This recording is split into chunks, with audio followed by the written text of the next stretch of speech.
ආයුබෝවන් දුව පුතේ, අද අපි සාකච්ඡා කරන්නේ වායුගෝලය සම්බන්ධව.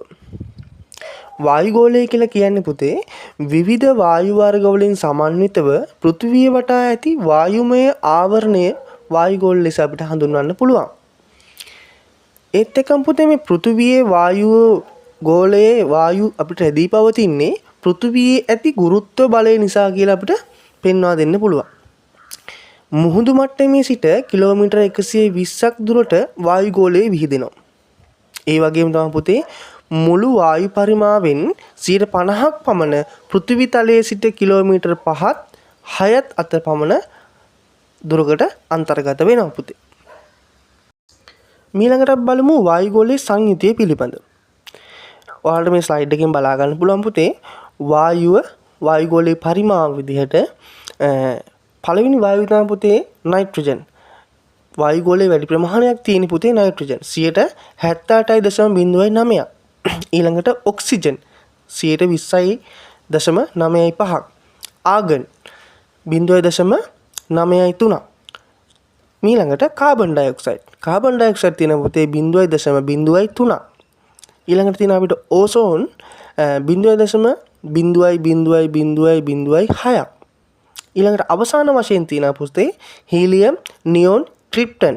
ඒවා පුතේ තියෙන වායුගෝලය අපිට සුළු වශයෙන් තමයි දැක් ගන්නට හැකි වෙන්නේ. ඊළඟ ස්ලයිඩ් එකෙන් පුතේ පෙන්නේ වායුගෝලයේ ව්‍යුහය සම්බන්ධව.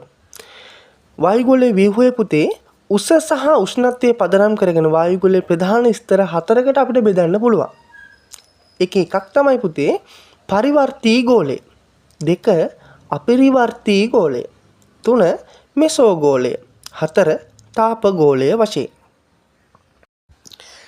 ඊළඟට අපි කතා කරන්න පුතේ වායුගෝලයේ ස්තරවල තියෙන ලක්ෂණ පිළිබඳ. පළවෙනි අපිට හම් වෙන ගෝලය තමයි පුතේ පරිවර්තී ගෝලය. පරිවර්තී ගෝලයේ පළවෙනි ලක්ෂණය විදිහට අපි දැක ගන්න පුළුවන් පුතේ පරිවර්තී ගෝලය සීමා වෙලා තියෙන්නේ පෘථිවි පෘෂ්ඨයේ සිට කිලෝමීටර් 8ක් දක්වා.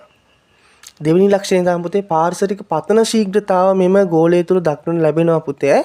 ඒ වගේම තමයි සියලුම කාලගුණික අංග ක්‍රියාත්මක වෙන්නේ මේ පරිවර්තී ගෝලය තුල. ඒ වගේම වායුගෝලයේ සමස්ත බරින් 75%ක්ම අයිති වෙන්නේ මේ පරිවර්තී ගෝලයට. සැහැල්ලු ගුවන් යානා පියාසර කරනවා මේ ගෝලය තුල.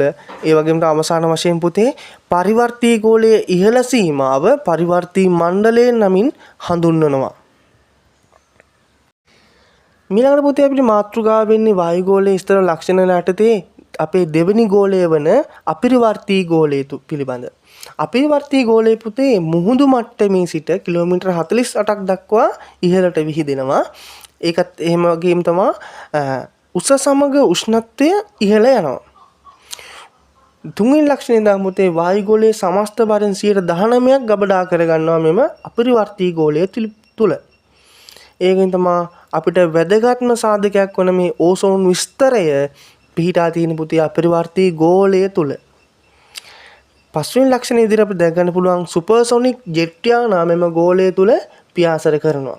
අවසාන වශයෙන් අපරිවර්තී ගෝලයේ ඉහළ සීමාව අපරිවර්තී මණ්ඩලය ලෙස අපිට හඳුන්වන්න පුළුවන්.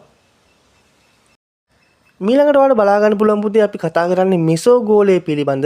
මෙසෝගෝලය පිළිබඳ කතා කරන පුතේ ඒකේ පළවෙනි ලක්ෂණ විදිහට දැක ගන්න පුළුවන් මුහුදු මට්ටමේ සිට කිලෝමීටර් 80ක් දක්වා මේ මෙසෝගෝලය විහිදෙනවා.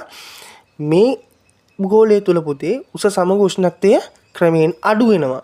තුන්වෙනි ලක්ෂණයේදී දැක ගන්න පුළුවන් වායුගෝලයේ උෂ්ණත්වයේ අඩුම කොටස මේ මෙසෝගෝලය. හොඳට මතක තියාගන්න පුතේ වායුගෝලයේ උෂ්ණත්වයේ අඩුම කොටස තමයි මෙසෝගෝලය. හතරවෙනි ලක්ෂණය විද්‍යුත් ක්‍රියාවලිය බහුලව සිදුවෙන්නේ මෙම මෙසෝගෝලය තුල. පස්වෙනි ලක්ෂණය විදිහට අපිට දැක ගන්න පුළුවන් ජල වාෂ්ප හා වලාකුළු දූවිලි මෙම මෙසෝගෝලය තුල දක්නට ලැබෙන්නේ නැහැ පුතේ අපිට. අවසාන වශයෙන් මෙසෝගෝලයේ ඉහළ සීමාව මෙසෝ මණ්ඩලය ලෙස හඳුන්වනවා. වායුගෝලයේ ඇති ස්තරවල පුතේ අවසාන ස්තරයේ විදිහට අපි දැක ගන්න පුළුවන් තාපගෝලය. තාපගෝලයේ පුතේ විහිදෙනවා මුහුදු මට්ටමේ සිට කිලෝමීටර 120ක් දක්වා. දෙවෙනි ලක්ෂණ විදිහට දැක ගන්න පුළුවන් ඔයාලට පුතේ උස සමග උෂ්ණත්වයේ ක්‍රමයෙන් මේක ඉහළ යනවා. තුන්වෙනි ලක්ෂණය වායුගෝලයේ උෂ්ණත්වයේ ඉහළම ස්තරය මෙම තාපගෝලය. හොඳට මතක තියාගන්න පුතේ ඉහළම ස්තරය නැත්නම් උෂ්ණත්වයේ ඉහළම ස්තරය තාපගෝලය. හතරවෙනි ලක්ෂණය වායු පරිමාව ඉතා පහළය. මේකේ තාපගෝලය තුල පුතේ වායු නැති තරම්. පස්වෙනි ලක්ෂණය පුතේ දිවාරයේ උෂ්ණත්ව අන්තරයේ ඉහළ මට්ටමක පවතින මෙම තාපගෝලය තුල. ඊළඟ තුලින් අපි කතා කරනවා පුතේ මිනිසාට වායුගෝලයෙන් ඇති ප්‍රයෝජන මොනවද? පළවෙනි ප්‍රයෝජනය තමයි පුතේ මේ ප්‍රයෝජන ගොඩාක් තියෙනවා. අපි ගොඩක් නැතුව මෙතනින් පොඩ්ඩක් අපි කතා කරනවා මේකේ.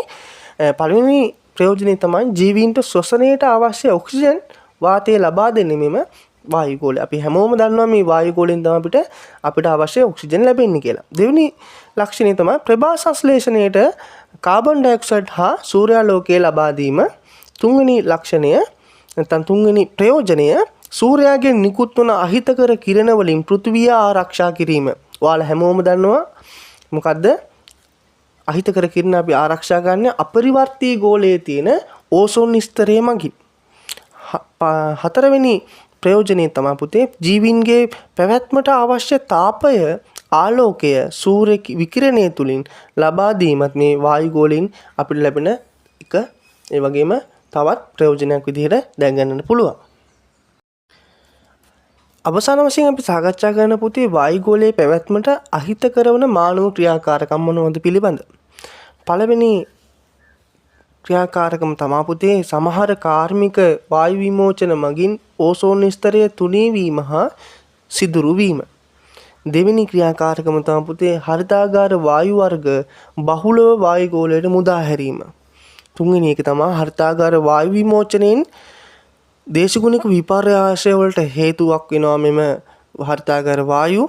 හතරවෙනි එක තමයි පුතේ වායු දූෂණය නිසා අම්ල වැසි ඇති වෙන්නත් පුළුවන්. මේ වගේ අහිතකර ක්‍රියාකාරකම් තව ගොඩාක් අපිට දැනගන්න පුළුවන් පුතේ. මේ කිහිපයක් තමයි මෙතෙන්දී අපි සාකච්ඡා කරන්නේ. මේ කිහිපය තුලින් අපිට පුළුවන් අපේ විභාගයට අවශ්‍ය කරුණු මෙහිදී සාකච්ඡා කරගන්න.